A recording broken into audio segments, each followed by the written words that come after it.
Bapak dan Ibu, Saudara dan Saudari, umat Allah yang terkasih, perintah yang utama yang menjadi pedoman bagi hidup kita sebagai pengikut Kristus dijabarkan oleh Yesus di dalam dua perintah yang sejajar. Yang pertama adalah kasihilah Tuhan Allahmu dengan segenap hatimu, jiwamu, akal budimu, dan kekuatanmu. Dan perintah yang kedua ialah kasihilah sesamamu manusia seperti dirimu sendiri. Tuhan Yesus kemudian menggarisbawahi kedua perintah ini dengan catatan. Ya, tidak ada perintah lain yang lebih utama daripada kedua perintah itu. Artinya dua perintah ini menjadi sebuah pedoman hidup yang paling utama bagi manusia di dalam kita menjalani kehidupan kita mengikuti Yesus. Bapak, Ibu, Saudara-saudari yang dikasihi Tuhan, mencintai Allah dengan segenap hati itu adalah iman. Sementara iman itu ternyata juga harus diwujudkan secara nyata, konkret di dalam pengalaman hidup dan dijabarkan oleh Yesus di dalam perintah yang kedua, yaitu kasihilah sesamamu manusia seperti dirimu sendiri. Dengan kalimat ini maka mau mengatakan juga bahwa pada saat kita mengatakan kita mencintai Allah, kita mencintai Tuhan dalam hidup kita, maka kita pun harus sejalan dengan sikap kita yang mencintai sesama kita. Mungkin kita bertanya, mengapa ya Romo ada orang yang kelihatan begitu kusuk imannya, rajin berdoa, tetapi kok hidupnya begitu jahat kepada sesamanya? Nah, ini sangat mungkin terjadi. Bukan sesuatu yang kemudian mustahil. Pada saat seseorang dipandang memiliki kekusukan di dalam hidup ini, dalam relasinya dengan Tuhan melalui doa-doanya, rajin di dalam kegiatan gereja, mungkin rajin dan tekun di dalam doa, tetapi dalam pengalaman hidupnya jauh dengan sesamanya, jahat dengan sesamanya, menyakiti sesamanya. Ini sesuatu yang bisa terjadi pada saat kemudian dua perintah tadi dipisahkan. Dua perintah tadi tidak dipandang sebagai sesuatu yang berjalan bersama. Imannya menjadi kosong. Atau bahkan orang bisa saja berpikir dengan iman yang sesat, dengan mengatakan bahwa aku membela Tuhan Allahku, tetapi yang dilakukan kemudian adalah apa? Membunuh sesamanya. Demi Tuhan ia membunuh sesamanya, ia menyakiti sesamanya dan seterusnya. Ini adalah iman yang sesat. Saudara-saudari yang dikasihi Tuhan, hari ini kita diajak untuk kemudian merenungkan bagaimana relasi dua perintah tadi. Bagaimana dua perintah itu bisa berjalan bersama-sama. Tidak kemudian menjadi sesuatu yang terpisah. Kita diingatkan akan bentuk salib yang kita jadikan bagi kita inspirasi doa-doa kita. Tanda salib mengawali doa kita. Ekaristi kita buka dengan tanda salib. Di rumah kita masing-masing juga saya yakin ada salib di sana sebagai sarana doa atau mungkin sebagai hiasan rumah.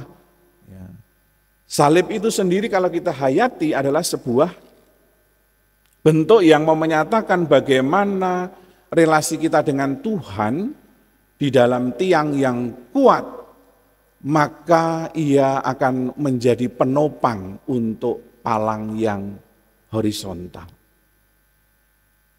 Tiang yang vertikal mau menunjukkan bagaimana relasi kita dengan Tuhan. Sudahkah menjadi salib yang kokoh?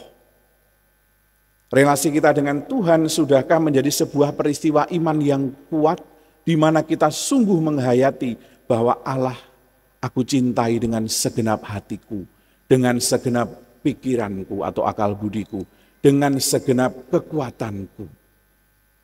Atau aku kadang-kadang masih ragu dengan imanku kepada Allah sendiri. Aku lebih percaya pada kekuatan yang lain, sehingga tiang ini kemudian menjadi tidak kuat dan kokoh. Padahal tiang ini menjadi tempat fondasi yang akan membuat relasi kita dengan sesama, atau palang horizontal itu melambangkan relasi kita dengan sesama itu menjadi kokoh juga.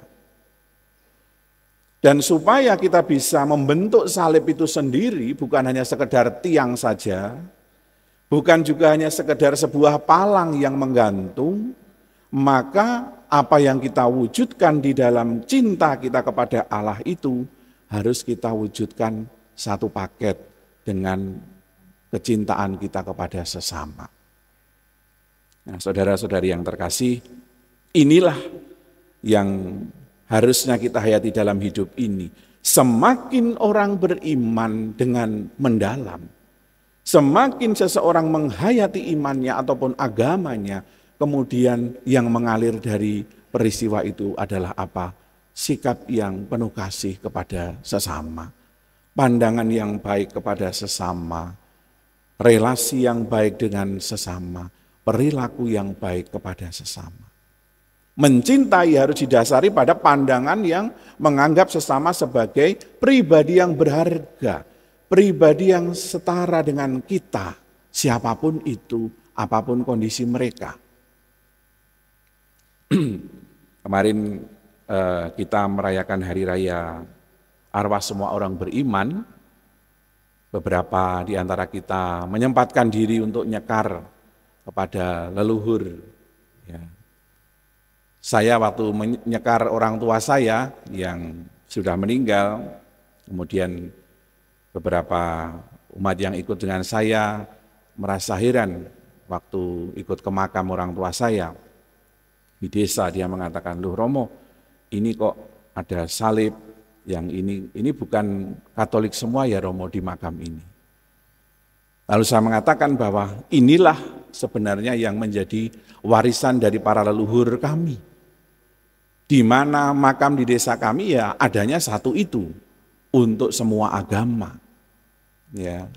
Mungkin mereka heran karena melihat kalau di kota beberapa ini makam Kristen, ini makam Muslim mungkin, atau makam Hindu, Buddha, saya tidak tahu. Tetapi apa yang terjadi di desa itu yang kemudian menunjukkan bagaimana kerukunan itu dibentuk, tapi contohnya justru bukti itu kelihatan dari orang-orang yang meninggal itu.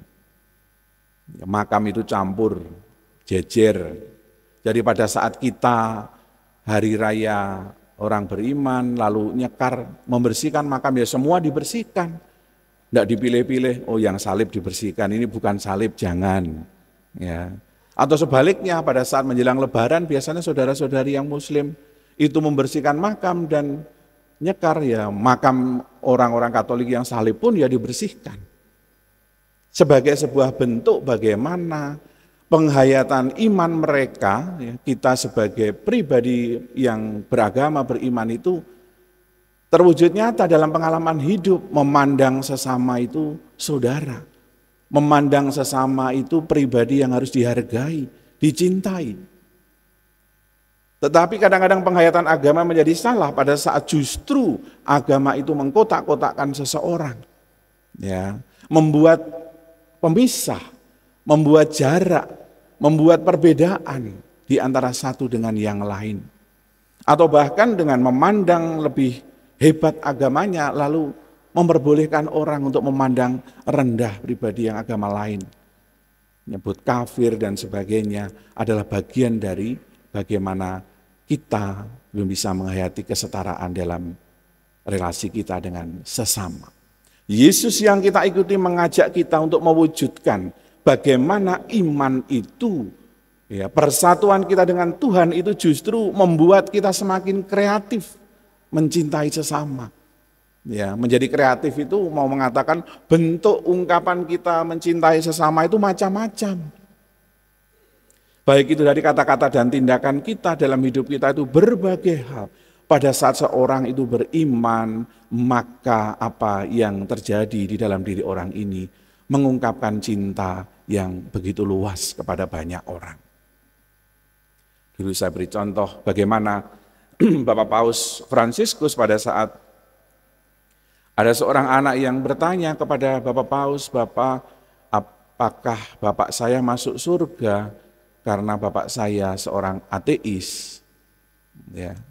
Lalu Bapak Paus menjawab kepada anak ini, ya, karena anak ini menceritakan bagaimana dia bersaudara berempat itu semua dibaptis secara Katolik, diantarkan oleh bapaknya yang bapaknya sendiri tidak mengikuti iman Katolik. Bapak Paus mengatakan, perjuangan bapakmu untuk membaptiskan engkau itu jauh lebih besar usahanya daripada seorang Katolik yang membaptiskan anaknya menjadi Katolik. Maka berdoalah agar orang tuamu masuk surga. Saudara yang terkasih, relasi kita dengan Tuhan membuat pandangan kita kepada sesama menjadi lebih jernih. Pandangan kita kepada sesama menjadi lebih indah. Bukan menghakimi sesama. Pada saat kita menghakimi mereka, memandang rendah mereka atau bahkan kemudian berlaku jahat kepada mereka, maka mari kita lihat dalam sebuah ilustrasi salib. Salib yang kita bangun itu bukan lagi menjadi sebuah salib yang kokoh. Salib itu adalah salib yang keropos, salib yang tua. Apakah itu yang keropos tiangnya, ataukah mungkin palangnya, atau mungkin dua-duanya. Mari kita bangun hidup kita menjadi bagian dari proses untuk membangun sebuah salib yang kokoh, yang berdiri tegak dan kuat karena kita mencintai Tuhan. Dan palangnya yang begitu kuat pula, yaitu bagaimana aku membangun relasi yang penuh cinta dengan sesama. Berkat Tuhan melimpah untuk kita semuanya. Amin.